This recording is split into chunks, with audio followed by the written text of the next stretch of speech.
Well, good morning everyone, and welcome back to the Biotransport course at the University of Toledo. And today we'll start Chapter 3, and we'll start talking about the body fluids and how that relates to actually the filtration of fluids across man-made type membranes. We'll start out talking about how transport occurs within capillaries. The thing to remember is it's the capillaries where all the action is in your body. That's where all the mass transfer happens, and there's actually a filtration flow across the capillary wall. We'll talk more about that, but that filtration flow is really the flow across a membrane, which in that case is the capillary wall. And there's an equation, Starling's law, that we'll talk about, which is broadly applicable to filtration across synthetic membranes, which is a very important phenomena in bioengineering, and we'll learn about the fluid mechanics of filtration flow. So that's one of the major takeaways from Chapter 3. We'll also introduce osmotic pressure, which turns out to be a driving force in terms of the filtration flow. So it'll be important as bioengineers that we take into account the osmotic pressure of the solutions that we're dealing with. So we'll be doing a little exploration of thermodynamics. Chapter 2 of the book is a whole chapter on solution thermodynamics, the types of things that you should be familiar with as a bioengineer. We'll just kind of pick and choose what we need from Chapter 2 throughout the course, but I will spend a little bit of time on the thermodynamics of osmotic pressure so that you have a deeper understanding of that as well. And then let's see, what else is there in terms of osmotic pressure. I don't think there's much more we can say about that. But the other thing I wanted to mention too, I had a couple questions about the homework and so on, and just remember that everything is on the blog, so all your homework assignments will pop up on the blog, and the due dates for those homework assignments will be given on the blog. Remember, if you need more time, or we're engaged in some type of a conversation about questions you might have, to just submit the late homework form. Also, the way I grade the homework is each problem's worth 5 points. So if you get a 5, that means you got the correct answer. A 4 would just indicate that maybe you did some minor mistake, or you forgot to put units on your answer. I'll take a point off for that, just to bring that to your attention, because it's very important that any answer that you get in this class has to have the correct unit. So a lot of times people lose a point for that. If you got a 3 on it, maybe you sort of had some of the right ideas, you had maybe the right equation, but you just didn't manipulate the equations properly to get an answer. And if you're getting anything less than a 3, you probably need to get back with me and find out what the issue happens to be. Generally, since you're going to be emailing me the homework assignments, I just give you a quick response in terms of my grade on a particular problem. I might tell you what the actual answer is, and then you'll have to go back and see if you can get to that answer, or send me an email or a text with specific questions you might have. I don't post any homework solutions. Actually, homework has kind of been cheapened anyways, because it seems like there's all these solutions out there anyways, and people like to copy those. I wouldn't recommend that. I mean, you're training yourself for a profession, so you're going to have to learn how to get answers on your own, and not rely on the back of the book or somebody else's work. You're going to have to figure this stuff out and get help when you need it. Once in a while, a homework problem might be worth 10 points if it's more involved, or maybe if there's some MATLAB involved, so you can kind of think of the problem as maybe having 2 parts to it. So that can happen once in a while. And exams are the same way. Typical midterm exam is just 4 problems. Each problem's worth 5 points, and Usually if you did something really minor, you might lose a half a point to a point, and so that's how the exams go. I should point out too, somebody had a question about this. The exams are open book, so even though they're take home, and I'm giving you plenty of time to work in the exam in your schedule over a couple of days, you can use whatever resources you have available to help you help you solve the problems on the exam. Don't consult any human beings. Just figure it out on your own and see what you can come up with, and that's how the exams will operate this semester. So I think that's all I got. I might have forgot something, but we've got plenty of time I can sprinkle additional ideas in as we go. So let's get started with today's lecture. We're starting up in chapter 3.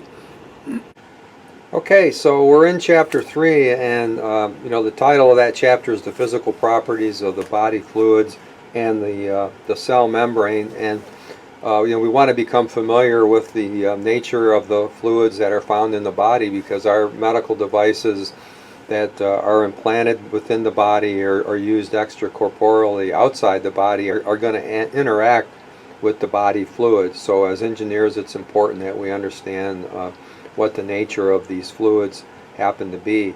And a lot of the biomedical devices today are based on hollow fiber technology. You can see these real strands of fibers in this hollow fiber module that I have right here, and typically these fibers have maybe a wall thickness on the order of 50 to 75 microns.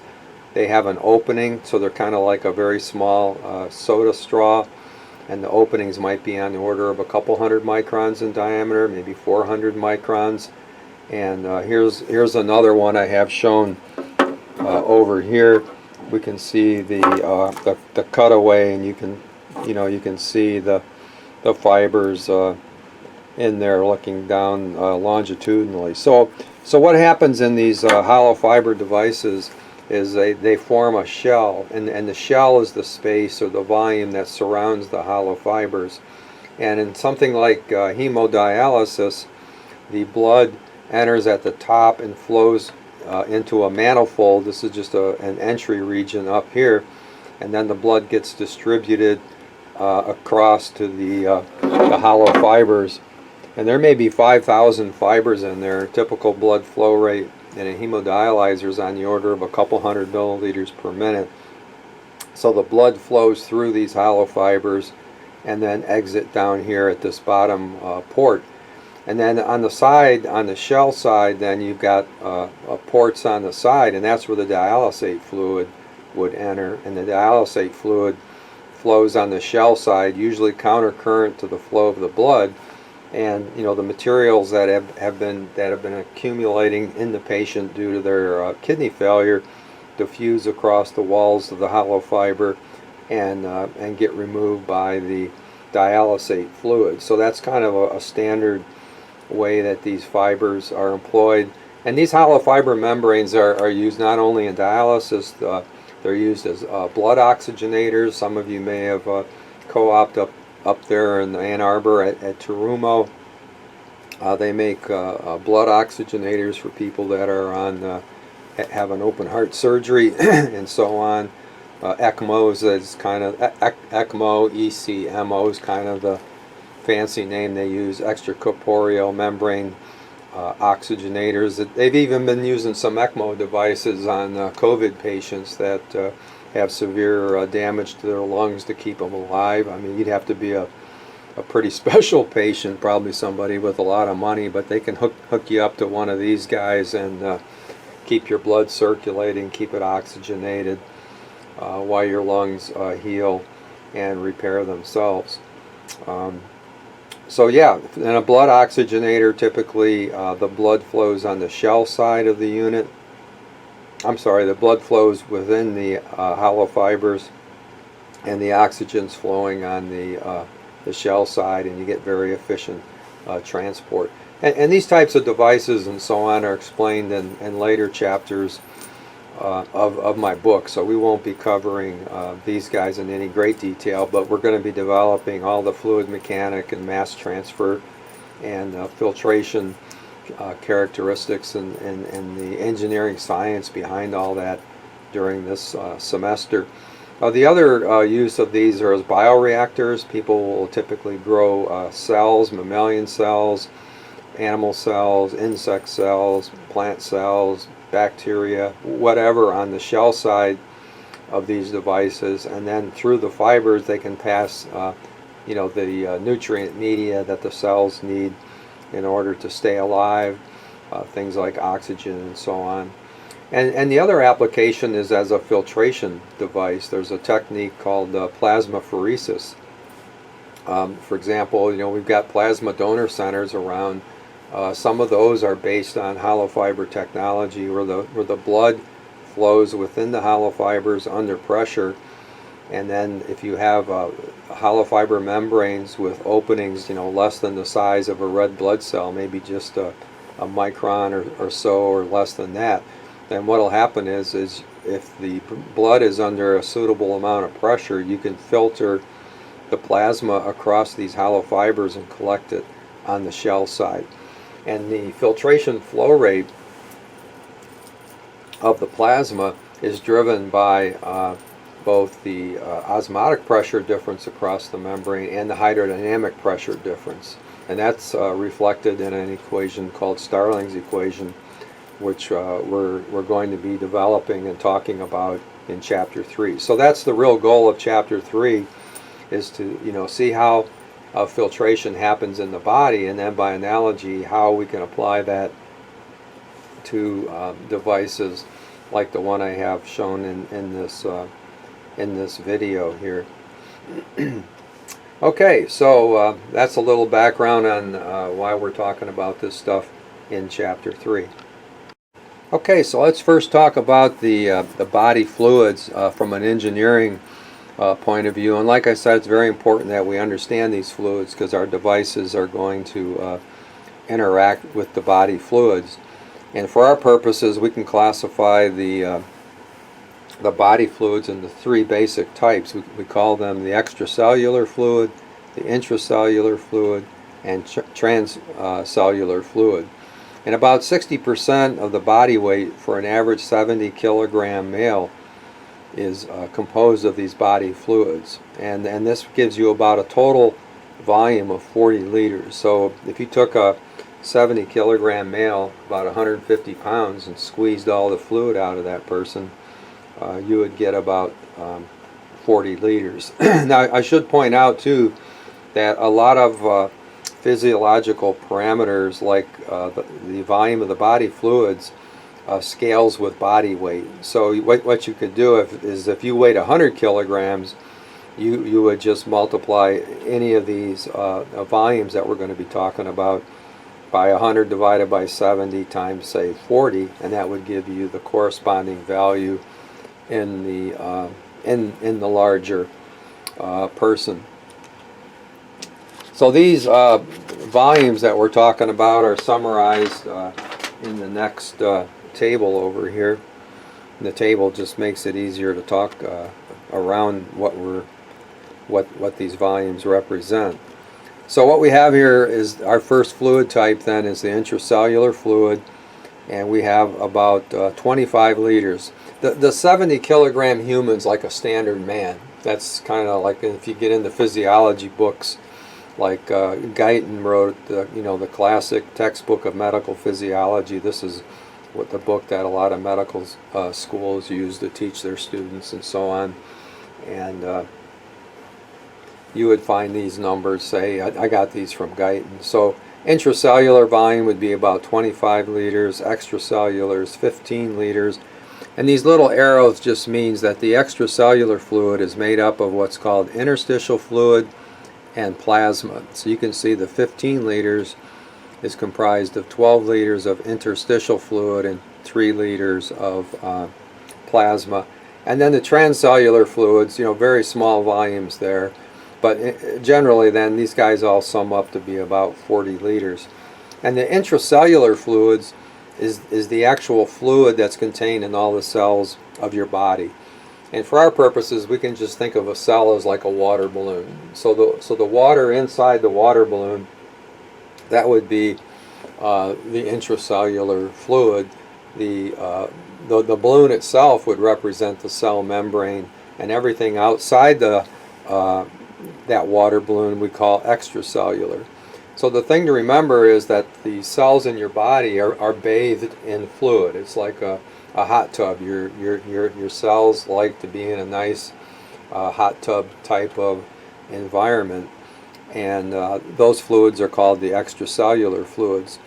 Now, the extracellular fluids get broken down into two types. Interstitial would be the fluid volume that bathes all the cells that aren't within your circulatory system. So all your normal regular cells, muscle cells, all those kinds of guys, if you take all the fluid that surrounds them, that's called the interstitial fluid, and that comprises about 12 liters.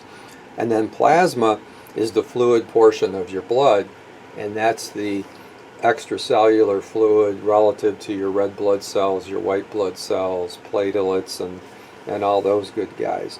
And so your plasma comprises about 3 liters in that normal 70 kilogram person. The total blood volume would be 5 liters when you take into account the volume of the red blood cells, which is the predominant cell in your blood. And the volume fraction of the red blood cells in your blood is called the hematocrit. So the hematocrit's on the order of 40%, which would be the 2 liters for the for the red blood cell volume divided by the total of 5 liters gives you a 40% hematocrit, roughly. Also, I should point out just a minor distinction. There's a difference between plasma and serum. Sometimes people use the two terms interchangeably, but serum is the fluid portion of blood that you have after the clotting proteins have been removed. So we all play with scabs and stuff after we cut ourselves, and you might have seen that fluid that sort of oozes out of a wound. Very likely that's probably serum, because that's what's left over after the clotting factors have led to the blood clot. So it's a minor distinction, but it's important to understand the terminology. Okay, now the fluid composition of these different fluids is also kind of interesting, and the best way to talk about that is just to go to this table, the next table, 3.2. Just want to highlight some things here for you. It's a pretty busy table, but what you can see are various solutes. So we start out with sodium up at the top, and you can see in plasma that we have 143 milliosmoles per liter. Now, a milliosmole, an osmole is 1 mole of a non-dissociating solute. So, for example, a sodium ion is not going to dissociate. So 143 milliosmole per liter is the same as 143 millimoles per liter. Okay, so you can see in plasma it's 143. Interstitial sodium is 140, which kind of makes sense. The only thing that separates the plasma and the interstitial fluid is the capillary wall, which we're going to talk about some more. When we talk about plasma and interstitial fluid, remember the cells are bathed by the interstitial fluid, and the plasma is the fluid within your capillary. So this slight difference in concentration is just due to the fact that we've got a barrier separating those two fluid regions. The intracellular fluid concentration of sodium is quite low. It's about 10 times lower than it is, say, in the interstitial fluid, and that's because of the fact that we got the ATP pumps, the sodium potassium ATP pumps are running in the cell to maintain these large concentration differences. And you can see when we look at potassium, it's directly flipped, right? In the plasma and interstitial, it's very low, but within the cell it's very high. And the cell has to expend energy in order to maintain those concentration gradients. Here's some more solutes over here. You know, it's kind of a boring list. You can read through those. Glucose is kind of interesting. You can see the glucose concentration in the plasma and interstitial fluids are about the same. Intracellular, the glucose is used up and converted into energy, so they don't really even show a value there. Now, the one distinction that's interesting that I want to point out here is the protein concentration. Notice that in the plasma, the protein concentration is 1.2. In the interstitial fluid, it's 0.2. Within the cell, it's 4, and it's just high within the cell because, you know, there's lots of things going on within the cell. So the thing we want to focus on here is this change in the protein concentration from 1.2 to 0.2. Now, the thing we have to understand is that the interstitial fluid is generated by filtration of plasma across the capillary wall. Relative to the interstitial fluid, the pressure of the fluid within the capillary, which is just basically a tube, is much higher. And the thing we have to remember is that the flow of anything in life is proportional to a driving force divided by a resistance.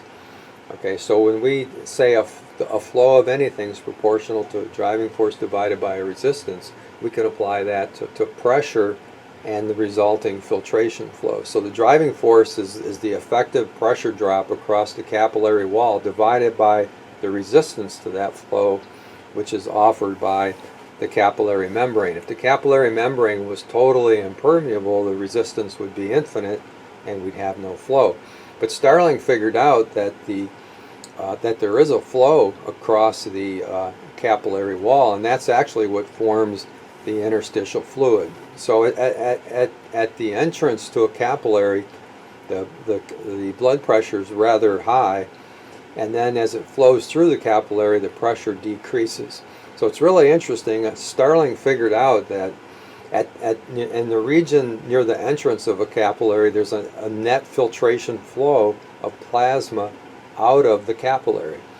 Now, you're probably freaking out when I say that because you say, wait a minute, if I'm squeezing all my fluid is filtering across the capillary wall, how do I keep any fluid in my circulatory system? Well, when you get to the end of the capillary, the pressure decreases and that flow actually reverses itself. So the body your body across the length of the capillary is able to recover most of the fluid that is filtered across the capillary wall, and that's the fluid that forms this interstitial fluid that's shown here. Now, you're still probably wondering, well, wait a minute, you said that not all of it gets reabsorbed, so where's the rest of it going? Well, that's why you have a lymphatic system. We don't talk about lymphatics that much, but that's sort of like the sewage canal system of the body. But the excess fluid in the interstitial region gets picked up by the lymphatic vessels, which then collect all that excess fluid in the interstitial region and dumps it back into the veins. I think there's subclavian veins or some veins up in the upper region of your chest, where the lymphatics then dump that fluid back into the circulatory system. So if everything's working properly in your body, we get that nice filtration flow across the capillary, keeps the interstitial fluid fresh and bathed, and then any excess gets picked up by the lymphatics, which ultimately delivers it back to the circulatory system. So we have this endless loop that's operating all the time. But however, sometimes in the lymphatic system you develop problems. For example, people that have cancer and have lymph nodes removed a lot of times have problems with their lymphatic return.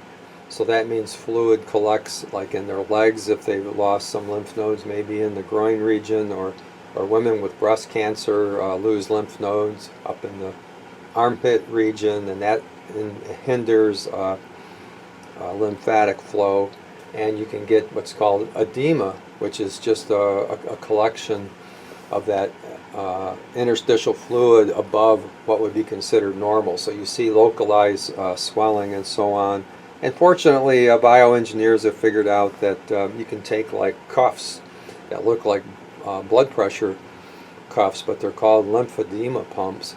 And they're like a series of cuffs, and you can put them on your legs or on your arm, and they squeeze in sequence and will help move that lymphatic fluid out of the region where the swelling is occurring. Okay, so yeah, that's a lot right there, just some background information. But we're still puzzled by, if I'm filtering fluid from the plasma to the interstitial fluid, why for proteins do I see a precipitous drop in the protein concentration? I don't see that for any of these other smaller solutes. Okay, you can only see it protein. Well, protein are really, really large molecules. They're huge relative to sodium. You know, sodium's very small. Molecular weight, I don't know, what is it, 23 or something like that? A typical protein might have a molecular weight of 100,000 or 50,000. So these molecules are really huge relative to the size of, you know, these other types of solutes. So what's happening is that the openings in the capillary wall, which is really a membrane, the openings are of such a size that for the most part protein molecules cannot get across the capillary wall. In fact, if you're leaking proteins across your capillary wall, you've got some serious health problems. So what we say then is that the proteins are being retained and everybody else just filters right on through the openings in the capillary wall. So what happens then is the retention of these proteins in the plasma region of the fluid creates what's called an osmotic pressure. Okay? Now osmotic pressure, osmosis, is just the diffusion of water from a region of high concentration to a region of low concentration. So if you were looking at the interstitial fluid relative to the protein, or relative to the plasma fluid, you would see that water exists at a higher concentration in the interstitial region compared to what its concentration is within the plasma. Okay, because since there's more protein, that means there's less water per unit volume. So the water concentration is lower in the plasma than it is in the interstitial fluid. And that's going to set up diffusion or osmosis of water from the interstitial region to the plasma. So if your goal is to filter plasma and form, say, a filtrate of plasma over here, what's going to happen, because of the lower concentration of water on the plasma or the side where the material is being filtered from, that's going to create a back diffusion of that water relative to the bulk water flow that you're getting by the filtration due to the hydrodynamic pressure difference. So what we see there then is that the osmosis is going to decrease in that particular case the relative filtration flow that you could get. So osmosis is going to become a very important factor that we're going to have to take into account when we talk about filtration flows of fluids that contain large solutes. And we can see this, what I'm talking about here, the size of the molecules. Let me zoom in. This is not a perfect representation graphically, but it illustrates the point I want to make here. Over here we've got the molecular diameter of the molecule in nanometers, and later on we'll be talking about an easy way to estimate the molecular size of a molecule just based on its molecular weight. We just treat the molecules being spherical. You know, as engineers, we have to make reasonable assumptions many times in order to get useful answers. We're not physicists, we're not mathematicians, we're not trying to get things out to 20 decimal places or anything like that. We have to make reasonable assumptions, and one of the assumptions is that cows are spherical. There's kind of a joke about that we represent a cow as a sphere. So that's basically what's happening in this chart right here. And down here you can see we got the molecular weight of the molecule in grams per mole. Over here is a list of typical solutes running from water, which is A over here, so you can see water is way down here in this corner, all the way up to immunoglobulin M, which has a molecular weight of about 900,000. So IgM's a really a big, really a big molecule. That's one of the those are basically antibodies that are used to fight off infections and stuff. Regeneron was making antibodies to the spike protein on the COVID molecules. I imagine those were probably IgG type, which are smaller than the IgM. Actually, the IgM is just basically five IgGs that are all hooked together to form kind of a starlight complex. But in any event, you can see that this is a big molecule. It's got a diameter of 15 nanometers. Water's down here at, maybe a quarter of a nanometer. Now what's interesting is that in your capillaries, folks have figured out the diameter of the capillary pores. So what we're talking about is, think of the capillary like a colander in your kitchen, right? If you make spaghetti tonight, think of the spaghetti as a protein molecules, right? And the colander's got really small openings. So when you dump the spaghetti and the water into the colander, the water runs right through the colander, and the spaghetti gets retained. So that's the same thing that's happened now. What's happening in the capillaries is the proteins are just bigger than the pores, and people have studied the size of the pores in capillaries, and they show that they're on the order of about 7 to 9 nanometers, or 6 to 7 nanometers in diameter, and that's what this little dash region represents here. That's a typical diameter of the pores in your capillary. And you can see that basically if you're a molecule like J is hemoglobin and hemoglobin and albumin. You can see that if you're bigger than these guys, which have molecular weights in the 60,000s, you're probably not going to get through the pore. And that's exactly what happens in your body.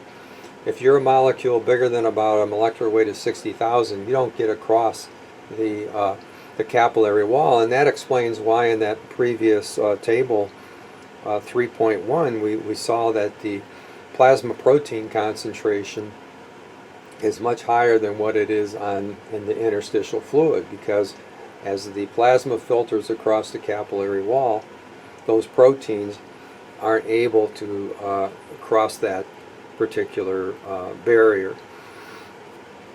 So that's really important, and albumin is actually a protein in your plasma that's produced by the liver, and one of the major roles of albumin in your plasma is to regulate the osmotic pressure of your plasma.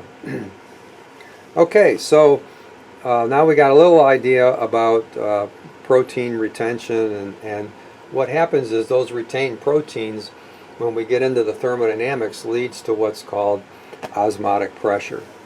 Now here's just a drawing of a cross-section of a capillary.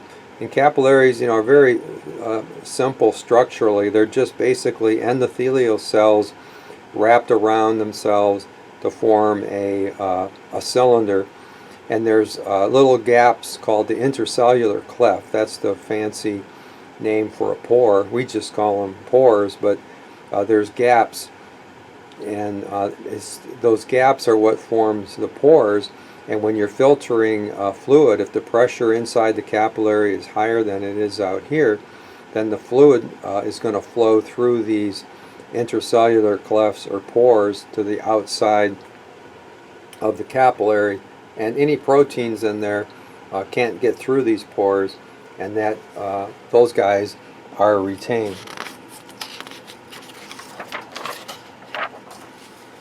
And we see that in this particular drawing right here, figure 3.3. This is a longitudinal view. The blood's flowing along this way. The gray region would be your endothelial cells. These would be the pores. You can see the little molecules are going right across the membrane. This is just a supporting matrix that really has no selectivity in terms of the molecules that crosses the capillary wall. But you can see proteins, even if they're these cigar-shaped guys, they're not going to make a right turn. I mean, statistically, a few of them could escape, but generally this is like a streaming effect. It's like throwing a stick into a rapidly flowing river. The stick just, stretches out in the direction of the flow, and they're not going to make the turn. If you were a larger, more spherical molecule, protein molecule, you could see you would just get stuck, or you would just never get through. Now, in practical terms, I just mentioned the word stuck. You got to remember your kidneys are a major filtration region for plasma. In the glomerulus, the nephron, at the top of the nephron, the nephron is the basic functional unit of the kidney. And at the top end of the nephron, you have the glomerulus, the Bowman's capsule, which contains the glomerulus, which is just a bundle of capillaries. And those capillaries are highly fenestrated. Fenestre is a Latin word. I think it's a French word. Fenster in German means window. It means openings. And the capillaries in your glomerulus, there's lots of openings, making it real easy to filter the plasma across.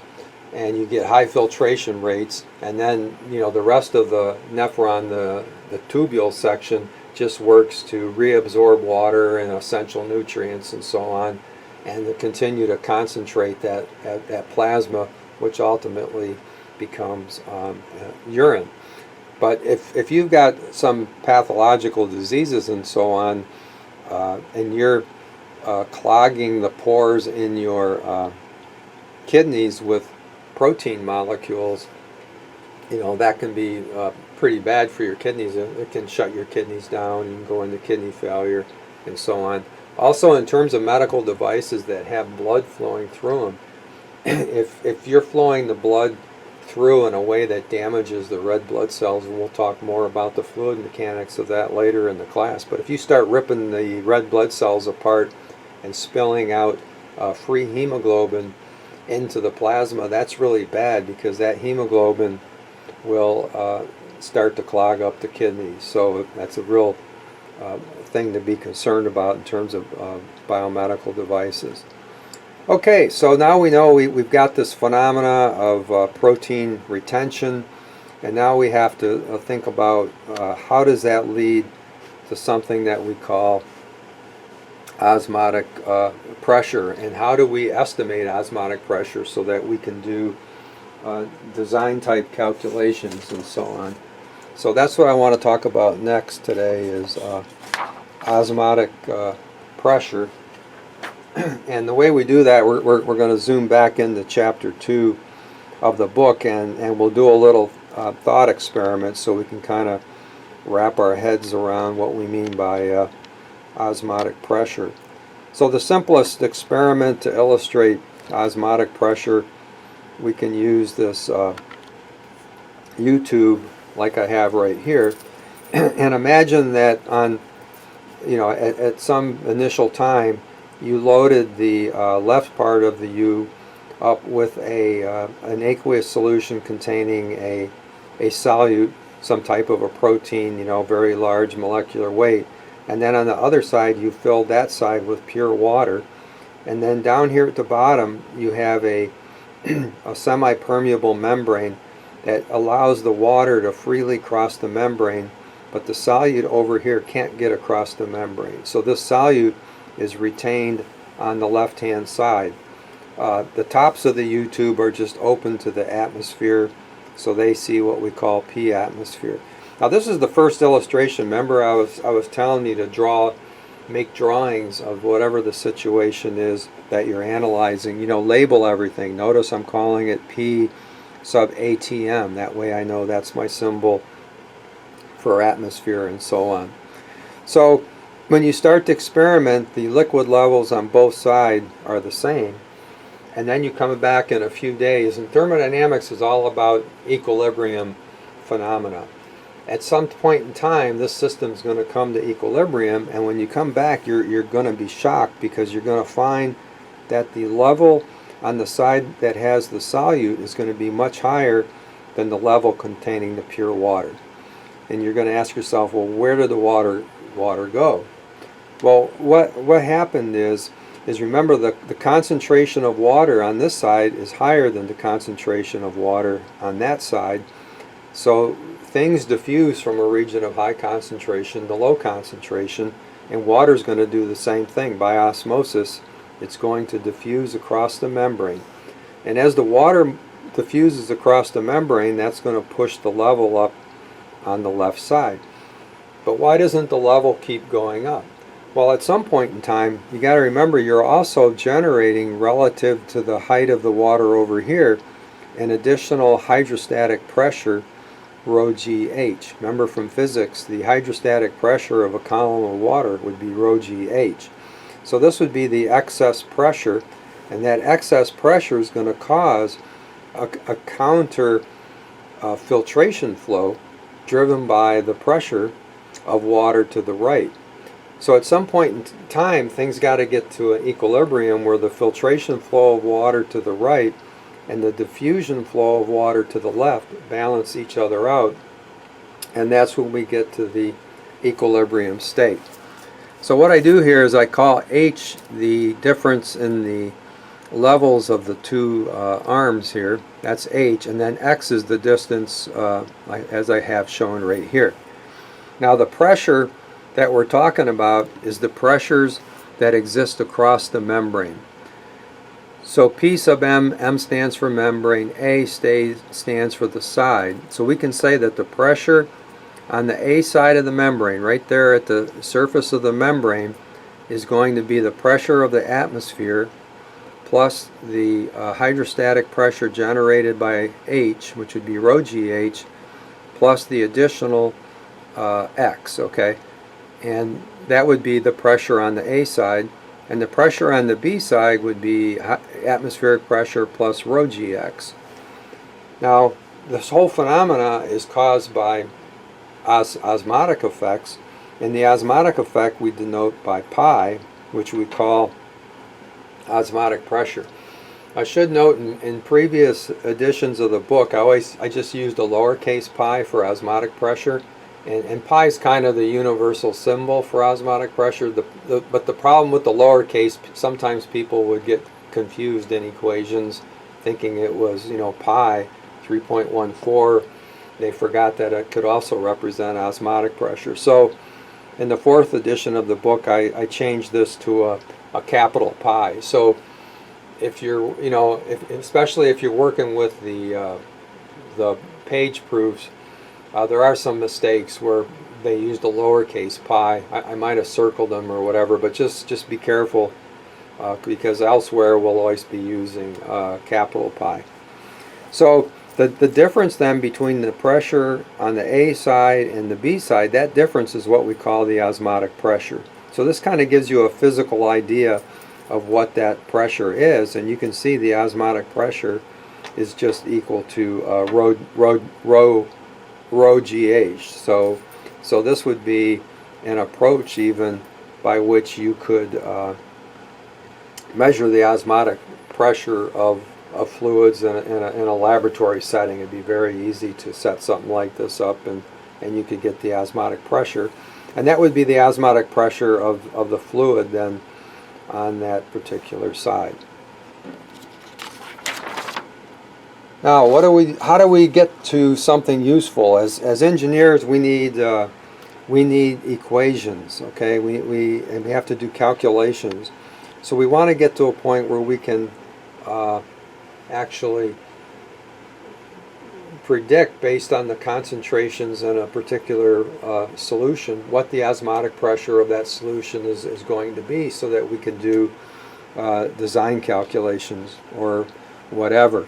So we resort to thermodynamics, and there's a little thermodynamic principle you probably learned about, that when in a system of solutes, in order to have solute equilibrium, we learned in thermo that the chemical potential of species I on the A side of that device I just showed on the previous page, relative to the B side for that species, their chemical potential has to be equal to one another. Okay, that's the fundamental idea of chemical equilibrium.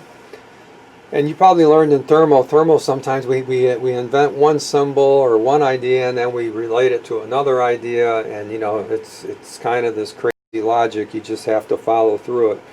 But one of the key variables in solution thermodynamics is called fugacity. And fugacity is given by the symbol little f. So the fugacity of a component I in its pure state would be given the symbol Fi. Now fugacity, tempus fugit, time flies. Fugit means fly. Centrifugal, flying, fleeing. Okay, so fugacity is the fleeing tendency of a solute from a solution. Okay, one way to think about it at normal pressures is the fugacity is the same as becomes the vapor pressure. The pure component fugacity in a liquid of a solute actually turns out to be the same as its vapor pressure. So things that have high vapor pressures are real volatile. For example, gasoline has very high fugacity, high vapor pressure. If you leave gasoline laying around, you smell it, it evaporates fast. Whereas, something like olive oil, if you put that in a dish, it's not going anywhere for a long time. So what happens is thermodynamicists, when they invented the idea of fugacity, they defined it like this. So this is your chemical potential. This is the chemical potential of component I in a standard state. And then if you add on to that the gas constant times temperature absolute times the natural log of the pure component fugacity, you can relate chemical potential to the fugacity. So this is really just a definition, as I've shown here, between fugacity and chemical potential. So what this means then is if we say that the chemical potential of any species on each side of that membrane has to be the same at equilibrium, by this equation here, that also means then that the fugacities have to be the same. Okay, basically it just says that the fugacity has to be the same. So if we're looking at the solvent phase, which would be water, then on the B side we have pure water, right? So that's the solvent fugacity, or the water fugacity on side B at whatever temperature your system is and whatever pressure it's experiencing on the B side. On the left hand side, where we have the solute, we put a there's a little like a caret. That's a caret symbol, or like an umbrella on top of the fugacity. That means that the water on the left hand side exists in a solution with the protein. So its fugacity in that mixture is not the same as the fugacity of water as it exists in a pure state. It's kind of like people are like that. We behave one way when we're around, or maybe when we're by ourselves or something. We get in a large group of people, especially if we don't know them, we might feel uncomfortable. Okay, maybe you might even want to get up and leave. If you got high anxiety, you want to get the hell out of there. So you have fugacity, and molecules are the same way. Molecules like to be around molecules that are like themselves, benzene and toluene. You put benzene in water, you're actually going to get a phase separation, indicating that those two molecules don't like to coexist with one another.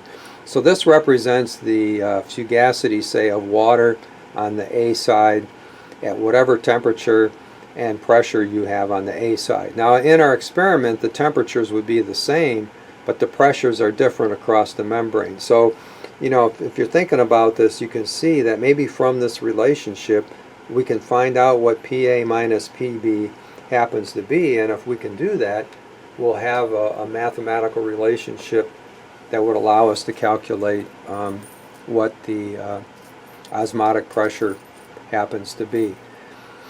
Now, if you dig into this, what thermodynamicists say is they say, well, this fugacity of how the molecule exists in a mixture should be proportional to the pure component fugacity, okay? And the proportionality constant is the mole fraction. The mole fraction would be how many moles of I do you have in that particular mixture.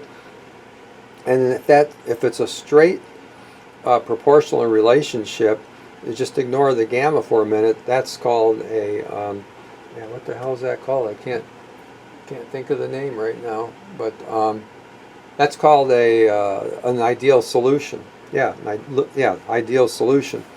Now, if the solution's not ideal, then we have to throw in another guy called the activity coefficient. And I apologize, I didn't scroll over there, but yeah, this is the relationship I'm talking about. So we can say that the fugacity of I in a mixture is its pure component fugacity times its mole fraction times a correction factor or a fudge factor called the activity coefficient.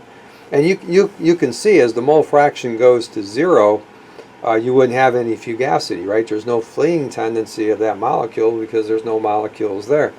On the other hand, if the mole fraction goes to 1, then you have a pure component, and then you're just back to having your pure component fugacity. So what we do is we substitute on the left-hand side of equation 243, we take that relationship and we put it in the left-hand side, and that gives us equation 2144 right here. Now, the pure component solvent fugacity in region A at some temperature and pressure can be related to that in region B at some temperature and pressure through the use of equation 295 after changing the reference pressure from P saturated to PB.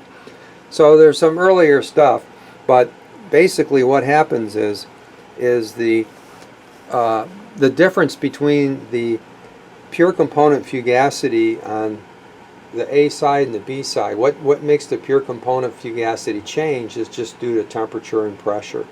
And from thermodynamics you can show that equation 245 relates the pure component fugacity on the A side at these conditions to the properties on the B side as a pure solvent at this temperature and pressure. And there's a little exponential called the Poynting factor up here, which adjusts for the effect of the pressure.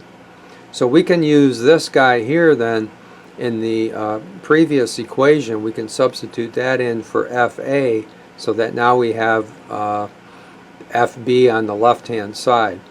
So when you do that, there's a little algebra here, and one of the things I encourage you to do is maybe get a notebook and derive some of these relationships that we're doing. I've had students do this in the past. They find it to be quite rewarding. It also helps you really understand, you know, what I'm talking about here. You really can't read this stuff like a novel. You have to sit down and work through it for yourself. But when you do make the substitutions back, you end up with equation 2146, which is really, really important. Because, see, we're able then, when we make this substitution, we can extract out this pressure difference. This pressure difference, PA minus PB, that's the osmotic pressure that we're trying to find. So when we do that, thermodynamics gives us equation 2146, which is the thermodynamic expression for the osmotic pressure. UC here just means uppercase. That should be a capital pi, like I was talking about earlier. So here's our relationship then for the osmotic pressure. And all we have to know in order to calculate, we just need to know what the mole fraction of the solvent, which typically for us would be water, is in the mixture. You'd have to know what the molar volume of water is, which is really easy because it's, you know, the density is 1 gram per cubic centimeter. So from that you can calculate the molar volume of water And you have to understand too, we're dealing with really dilute solutions. So biological solutions tend to be real dilute. So the molar volume of water really isn't affected by the presence of all the other garbage that's in the water. Now we have to do some mathematical tricks right here, and I've got a trick sheet on the blog. There's a section that says some chapter 3 stuff, and I'll show you what it looks like. But we can go through some easy math to simplify this particular equation. Now the first thing that we do is, you notice this activity coefficient, the gamma that's in there. One simplification we usually make in bioengineering in these calculations is to assume that the activity coefficient of water is equal to 1, which isn't a terribly bad assumption. So now we've removed that, and that just becomes 1. So this is just the natural log of the mole fraction. Now chemical engineers like to work with mole fractions. Bioengineers, we like to work with concentrations. So what we have to do with equation 2146, which is shown on this a handout that's on the blog, you can print this out, but I'll walk you through this.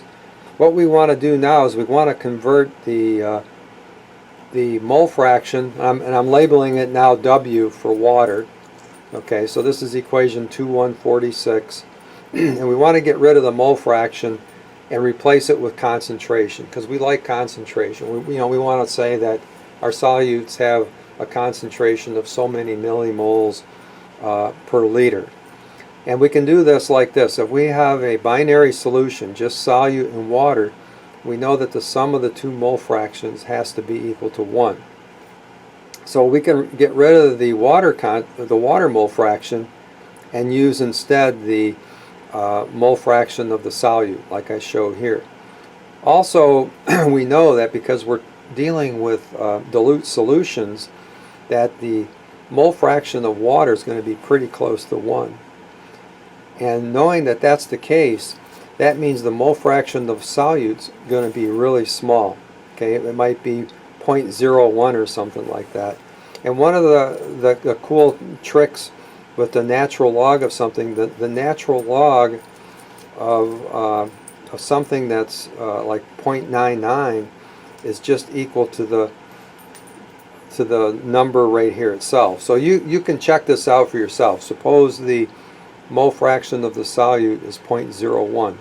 Then you would be taking the natural log of 1 minus 0.01, which is 0.99. The natural log of 0.99, check it out in your calculator, is minus 0.01. So that's pretty cool, right? So we can now take this logarithmic term and replace it with the mole fraction.